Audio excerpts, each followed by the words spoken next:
त्वमेको लोकानां परमफलदो दिव्यपदवीं वहन्तस्त्वन्मूलां पुनरपि भजन्ते हरिमुखाः कियद्वा दाक्षिण्यं तव शिवमदाशा च कियति कदा वा मद्रक्षां वहसि करुणा పూరితదృశా.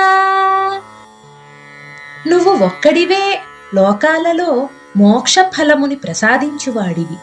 హరి మొదలగు ప్రముఖులు నిన్నే ఆధారముగా చేసుకుని దివ్య పదవులను వహిస్తున్నారు. మళ్లీ ఉత్తమ ఫలాలకై నిన్ను భజిస్తున్నారు. ఓ శివ, నీ యొక్క దాక్షిణ్యము పరిమితి లేనిది. అందులో నా ఆశ ఎంతటిది? అందువల్ల నీ యొక్క సంపూర్ణ కటాక్ష వీక్షణముతో ఎప్పుడు నా యొక్క రక్షణ వహిస్తావు?